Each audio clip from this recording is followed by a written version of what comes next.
तो नमस्कार दोस्तों, आपका स्वागत है हमारे टेस्टी डिबेट चैनल में।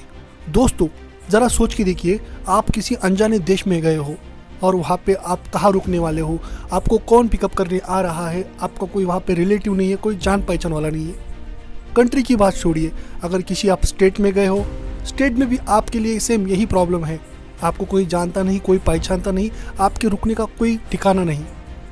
स्टेट की बात छोड़िए, अगर किसी सिटी की बात करते हैं तो अगर ये सारी चुनौतियां हमारे सामने आती है तो हम बौखला जाते हैं कि हम अनजाने शहर में अनजाने जगहों पे कहाँ रुकने वाले, क्या खाने वाले हैं, क्या पीने वाले, किससे बात करने वाले, ये सारे प्रॉब्लम हमारे सामने रहते हैं। लेकिन यही बात अगर कोई हमारी धरती छोड़ के अगर स्पेस में जा रहा हो और उसके जाने का ठिकाना तो है लेकिन रहने का और आने का ठिकाना नहीं, या आप कहीं भटक जाते हो या आते समय आपको कोई दिक्कत आ जाती है तो आपको क्या महसूस होगा, ज़रा सोचिए।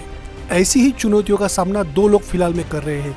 वो दो लोग कौन हैं, उन्हें किसने भेजा है और वो क्यों गए हैं, ये जानने के लिए पूरा वीडियो अंत तक देखिए। अगर आपने हमारे चैनल को अभी तक सब्सक्राइब नहीं किया है तो चैनल को सब्सक्राइब कीजिए ताकि इसी तरह के फैक्ट्स के वीडियो आपको मिलते रहे। अमेरिकन स्पेस एजेंसी नासा ने 5 जून 2024 को एक मिशन एक्टिवेट किया था। उस मिशन में 2 एस्ट्रोनॉट की नियुक्ति की गई थी और उनका काम था कि अंतरिक्ष में घूमती प्रयोगशाला उसका परीक्षण करना। और उन 2 एस्ट्रोनॉट का नाम था, एक थी सुनीता विलियम्स जो इंडियन बॉर्न थी और दूसरे थे बुच बिलमोहर। फ्लोरिडा के स्पेस स्टेशन से वो टेकऑफ करते हैं। उनका ये मिशन तकरीबन 7 दिनों का था। टेकऑफ करने के बाद उनको 4 घंटे में लगभग 400 किलोमीटर का डिस्टेंस तय करना था और उन्होंने ये डिस्टेंस तय भी कर लिया। और उनको जहाँ पहुँचना था वो जगह थी इंटरनेशनल स्पेस स्टेशन।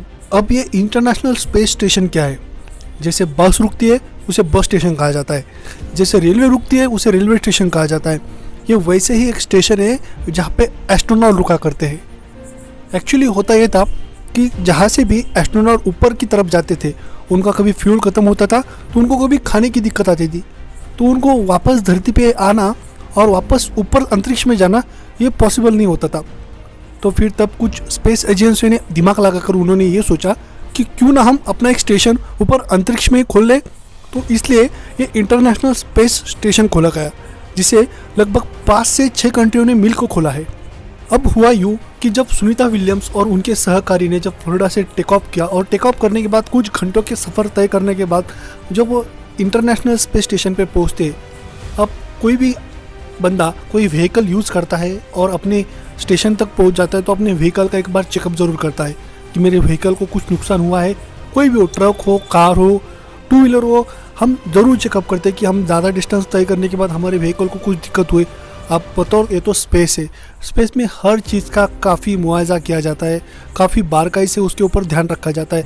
ऐसे ही इसी तरह सुनीता विलियम्स और उनके सहकारी ने देखा कि उनका जो रॉकेट है स्टार लाइटर नाम का, उस स्टार लाइट नाम के रॉकेट में लगभग 5 से 6 जगहों पे लीकेज था और ये लीकेज उनको जानलेवा हो सकता था वापसी के टाइम पे। जैसे ही सुनीता विलियम्स और उनके सहकारी को पता चला कि उनके स्टार लाइटर नाम के रॉकेट में कुछ तकनीकी खराबी आ चुकी है, उन्होंने ये बात तुरंत नासा को इन्फॉर्म की।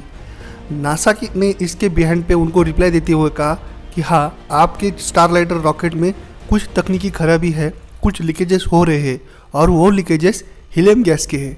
अब कुछ साइंटिस्ट लोगों का मानना है कि हीलियम गैस के लीकेजेस की वजह से जब सुनीता विलियम्स और बुच बिलमोहर अगर वापसी की तैयारी करते हैं, वापसी का सफ़र करते हैं, तो इस दौरान उनके स्टार लाइटर कैप्सूल में आग लग सकती है और इस आग के कारण उनकी मौत भी हो सकती है।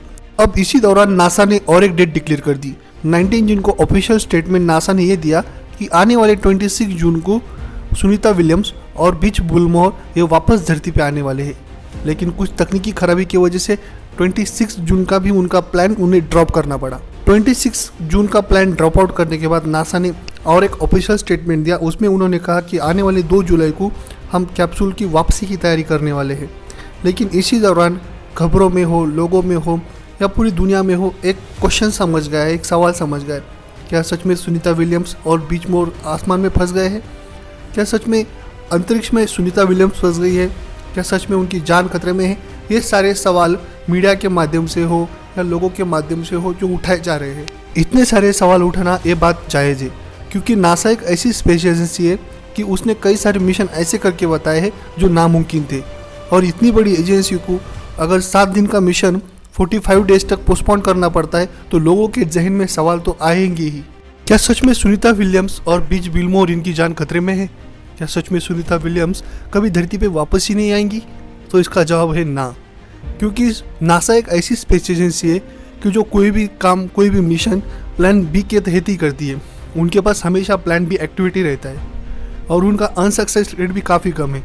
मतलब कोई भी मिशन अगर वो हाथ में लेते हैं तो उसका अनसक्सेस होने के चांसेस काफ़ी कम रहते हैं। जब तक हो सके तब तक जितना पेशेंस रखा जा सके, इतना पेशेंस रखने के बावजूद ये सारी कंपनियां, ये बड़ी बड़ी एजेंसियां ऐसे ही काम करती है। रहा इंटरनेशनल सब स्टेशन का सवाल, तो वहाँ पे कोई भी अगर एस्ट्रोनॉट जाता है तो लगभग वो वहाँ पे 2 से 2.5 महीने तक रह सकता है।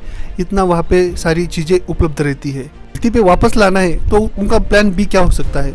उनका प्लान बी काफ़ी सारे ऑप्शन उनके पास अवेलेबल है, जैसे कि वो यूरोपियन स्पेस एजेंसियों को मदद मांग सकते हैं, जापानीज स्पेस एजेंसियों को मदद मांग सकते हैं। इतना तक छोड़िए, उनका देश का खुद का एलन मस्क, उसकी खुद की एक स्पेस एजेंसी है स्पेस एक्स, वो खुद उनका कैप्सूल भेज के सुनीता विलियम्स और बीच बिलमोर को वापस ला सकते हैं। इसलिए जो लोग नासा पे ऊपर सवाल उठा रहे हैं उनकी थोड़ी सोच काफ़ी कम गिर रही है इस मामले में। तो दोस्तों, आपको ये हमारा वीडियो कैसा लगा हमें कमेंट सेक्शन में ज़रूर बताइए। अगर आपके कोई सुझाव है वो सुझाव भी आप हमें कमेंट सेक्शन में लिख सकते हैं। वीडियो अगर पसंद आए तो लाइक कीजिए, शेयर कीजिए। अगर आप हमारे चैनल पे नए हैं तो सब्सक्राइब ज़रूर कीजिए। मिलते हैं अगले वीडियो में। धन्यवाद।